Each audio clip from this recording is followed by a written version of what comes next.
मेरे चैनल से जुड़े हुए तमाम अभ्यर्थियों का स्वागत है। दोस्तों, इस समय बिहार विद्यालय सहायक और बिहार विद्यालय परिचारी की वैकेंसी का इंतज़ार बहुत बेसब्री से हो रहा है, लेकिन जितना ही इंतज़ार इसका बेसब्री से हो रहा है उतना ही ज़्यादा इसमें विलम्ब हो रहा है। एक रोज़ दिन नई नई कठिनाइयाँ, परेशानियाँ आ जा रही है और वो भी परेशानियाँ जो है कोई गलत नहीं आ रही है। वो जो परेशानियाँ आ रही हैं वो बिल्कुल सही और सत्य आ रही है, जिसकी वजह से नियुक्ति की जो प्रक्रिया है ना वो धीरे धीरे विलम्ब हो रहा है। इसके पीछे का कारण क्या है कि देखिए, इसमें चल रहा है अनुकंपा के आधार पर बहाली का। जी हाँ, अनुकंपा के आधार पर बहाली का अभी चल रहा है प्रक्रिया, वो लास्ट स्टेज में ही मानिए, लेकिन कुछ ऐसी समस्याएं आ जा रही है ना जिसकी वजह से बिहार विद्यालय सहायक और परिचारी का जो वैकेंसी है आने में, जो फ्रेश वैकेंसी है उसे आने में समय लग जा रहा है। अब ज़रा इसके बारे में अगर आप जानिएगा, इसकी सत्यता को, तब आपको एहसास हो जाएगा कि इसमें क्या बात है। और हाँ, बात तो सही है, आप स्वयं भी कह लीजिएगा कि बात तो सही है। देखिए, अनुकंपा पर नियुक्ति को लेकर के शिक्षा विभाग ने जारी किया है निर्देश। देखिए क्या है, अधिक उम्र वालों को भी मिलेगा नौकरी का मौका। जी हाँ, क्या है मैटर, क्या है कि अनुकंपा के आधार पर लोगों ने आवेदन दिया था, ठीक है। माध्यमिक शिक्षा निदेशक ने जारी किया कि बड़ी संख्या में अभ्यर्थियों को राहत मिलेगा इसमें कि बिहार राज्य विद्यालय लिपिक नियमावली के तहत सूबे में शिक्षा विभाग में अनुकंपा पर नियुक्ति हो रही है।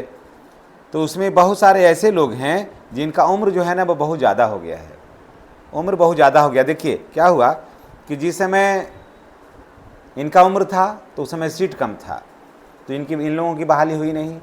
जब सीट बढ़ा तो इनका उम्र ही अधिक हो गया, लगभग 10-12 साल के बाद ये वैकेंसी आई है।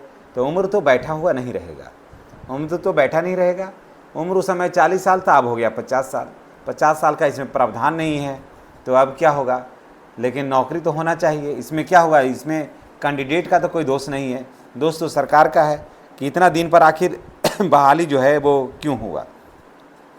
मुजफ्फरपुर का एक मैटर है कि DO कुमार अरविंद सिन्हा ने कहा है कि अधिक उम्र वालों पर कमिश्नर निर्णय लेंगे, यानी कि जो वहाँ के कमिश्नर साहब हैं वो निर्णय लेंगे कि अभ्यर्थियों का फाइल उन्हें भेजा जा रहा है।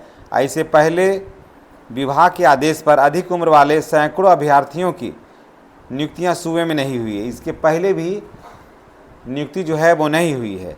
अब विभाग ने स्पष्ट कर दिया है कि आवेदन के समय उम्र सीमा में छूट नहीं मिलेगी। शिक्षक की मृत्यु के 5 साल तक ही आश्रितों को आवेदन देना होता है। ऐसे में इस तरह के अभ्यर्थी जो क्या हुए, सूची से क्या हो गए, बाहर हो गए। अब देखिए, ये तो कहता है कौन, ये कह रहा है ऑफिस, लेकिन लोग क्या कहते हैं। देखिए, जिला में अनुकंपा पर के आश्रितों ने कहा कि हमने आवेदन 2015 से लेकर के 18 के बीच में दिया था। 2020 में हमारी नियुक्ति नहीं हुई क्योंकि पद कम थे। और उसके बाद 15 से 20 साल बाद इतने बड़े पैमाने पर नियुक्ति हो रही है। जिस समय आवेदन दिया था उस समय उनका उम्र 40 साल था और अब जो उनका उम्र जो है वो 50 साल हो गया है। विभाग की देरी से हम खमियाजा क्यों भुगतेंगे। कुछ अन्य आश्रितों का कहना है कि विभाग के फैसले से अब हम लोगों का इंतज़ार खत्म होने वाला है। विभाग को उदारतापूर्वक हम लोगों के परेशानियों पर विचार करना चाहिए। ये कहते हैं कि पहले हम आश्रित थे, अब हम पर लोग आश्रित हो गए हैं, इनके बाल बच्चे बड़े हो गए हैं। बात सही है। DO ने कहा कि उम्र मामले में निर्णय लेने का अधिकार अनुमंडल आयुक्त को है और अंतिम निर्णय वही लेंगे। देखिए क्या है, प्रमंडलीय आयुक्त लेंगे अधिकतम उम्र सीमा पर निर्णय। ऐसे अभ्यर्थियों की फाइल विभाग को भेजा जा चुका है। अधिक उम्र वाले सैकड़ों अभ्यर्थी की नहीं हुई है अभी तक नियुक्ति और वो निराश हैं। विभाग ने कहा कि आवेदन की समय सीमा में नहीं मिलेगी छूट। विभाग कहता है कि आवेदन का जो समय सीमा है उसमें छूट नहीं मिलेगा। और तो ऐसे में आप ज़रा सोचिए कि जिनका जो एक तो पहले बहाली आई नहीं, जब आई तो इस समय सीटें कम थी, सीट कम होने की वजह से इनका हुआ नहीं। अब आप बहाली आई, अब 15 से 20 साल के बाद बहाली लाते हैं तो क्या उम्र रहेगा, उम्र तो बढ़ ही जाना है। तो ऐसे तमाम अभ्यर्थियों की वजह से जो है ना बिहार विद्यालय कार्यालय परिचारी और बिहार विद्यालय सहायक की जो वैकेंसियां जो है ना उसमें विलम्ब हो रही है। लेकिन होगी ज़रूर। मैं तमाम बच्चों से यही कहूँगा कि आप हिम्मत मत हारिए वैकेंसियाँ होगी बिल्कुल। और यही सब जो मैटर है ना, और जिसके वजह से वैकेंसी का डेट जो है ना वो बार बार वो बढ़ रहा है। और ये सब जो मैटर है वो कोनो साधारण नहीं है। देखिए, हम लोगों को लगता है कि जल्दी हो जाता है, लेकिन जिसके घर में उसके पति मर गए हों, है ना, और वो महिला अकेले है, उसके साथ 3-4 बच्चे हैं, तो उनको नौकरी की कितनी ज़रूरत है ये वही बता सकते हैं, उस घर के बच्चे बता सकते हैं जिसने अपने पिता को खो दिया। और उसके बाद एक एक रुपया का, जिसके पास खेती बाड़ी नहीं है, उसी नौकरी पर वो मुहताज था, उनसे पूछिए इस दर्द को।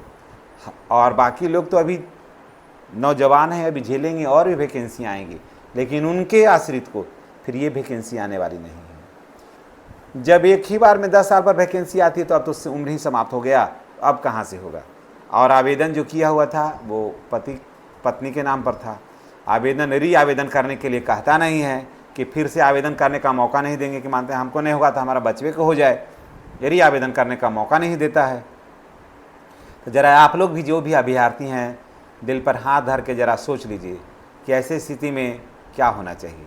थोड़ा विलम्ब भी सही, लेकिन सबको फ़ायदा होना चाहिए, क्योंकि वो आश्रित जो हैं वो किसी मृत कर्मचारी के परिवार हैं, और सबसे ज़्यादा ज़रूरत उन बच्चों को है जिनके अभिभावक हैं, जिनके माता पिता हैं, उनसे छीन गए हैं। तो दोस्तों, ये सच्चाई है इसमें। इसके वजह से जो है ना, ये वैकेंसी को आने में, बिहार विद्यालय कार्यालय परिचारी और बिहार विद्यालय सहायक की जो वैकेंसी है, इसको आने में विलम्ब हो रहा है। तैयारियां, ऐसे मानिए कि सारे तैयारियां जो है वो पूरी कर ली गई है, लेकिन ऐसा टेक्निकल इशू आ जा रहा है जिसके वजह से बहाली जो है वो हमेशा बढ़ते चला जा रहा है। और अब क्या कहें, अब देखिए, अब तो सिर्फ 15 दिन का वक्त बचा हुआ है सरकार के पास में।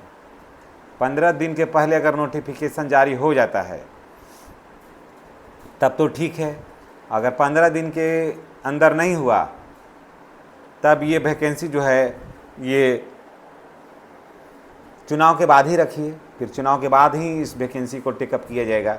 बहुत सारी ऐसी वैकेंसियाँ जो चुनाव के बाद ही होने का संभावना है, तो ये वैकेंसी जो है लगता है कि चुनाव के बाद ही जा कर के फिर हो पाएगा। लेकिन इंतज़ार करिए, ईश्वर करे कि ये जो सारा समस्या है, जो सारा जो प्रॉब्लम जो क्रिएट हो रहा है, तो अभ्यर्थियों के लिए भी थोड़ा इंतज़ार का जो दौर है वो लंबा होते जा रहा है। और आश्रितों को भी, मैं आश्रितों के साथ भाई मैं साथ खड़ा हूँ, क्योंकि उनके बच्चे हैं। अगर अभी नहीं होगा ना तो फिर इन लोगों को नहीं होगा। री आवेदन करने के लिए कह नहीं रहा है ताकि बच्चे उसमें कर सकें, तो कम से कम उम्र सीमा में ही छूट मिल जाए, तो कम से कम 10 साल तो उनके बच्चे सेफ हो जाएंगे, फिर बच्चे अपने कमाने लगेंगे, तो फिर इनका अपने समस्या का समाधान हो जाएगा। लेकिन अभी जो भी बच्चे होंगे, पढ़ने वाले होंगे, लिखने वाले होंगे, शादी है, ब्याह है, सारा कुछ इसी 10 वर्ष के में करना होगा उनको। तो ऐसे में थोड़ा उनके लिए, आप लोग बुद्धिजीवी हैं, उनके लिए थोड़ा वेट करिए, हड़बड़ाइए नहीं। और इस वीडियो को अधिक से अधिक शेयर करिए, अधिक से अधिक लोगों तक पहुंचाइए, ताकि जो लोग वेट कर रहे हैं या उम्र सीमा की वजह से घबरा रहे हैं, बहुत सारा कमेंट आ रहा था कि हमारा उम्र अधिक हो गया, उनको क्या होगा। मैं ये आपको यकीन दिलाता हूँ कि आपकी समस्या पर भी सहानुभूतिपूर्वक बिल्कुल विचार किया जाएगा, और हमारी शुभकामना आपके साथ है। और आप ठीक है, 10 ही साल हम नौकरी करेंगे, 12 साल हम नौकरी करेंगे तो 12 साल में बच्चे सज जाएंगे और संवर जाएंगे। यही उम्र होता है जिसमें पैसा की सबसे ज़्यादा ज़रूरत होती है, सबसे ज़्यादा किल्लत होती है। तो दोस्तों, इन्हीं भावुक मन के साथ मैं आज आपसे विदा लेता हूँ। और वैकेंसी में आने में लगता है कुछ और वक्त लगेगा, इसके लिए भी मैं आपको फिर से कहूँगा कि आप थोड़ा वेट करिए, कारण कि ये जो मुद्दा है ना वो बहुत गंभीर है, किसी के परिवार से जुड़ा हुआ है। चैनल पर नहीं तो चैनल को सब्सक्राइब करिए, बेल आइकन को दबाइए ताकि वीडियो का नोटिफिकेशन जो है आपको मिलता रहे। धन्यवाद।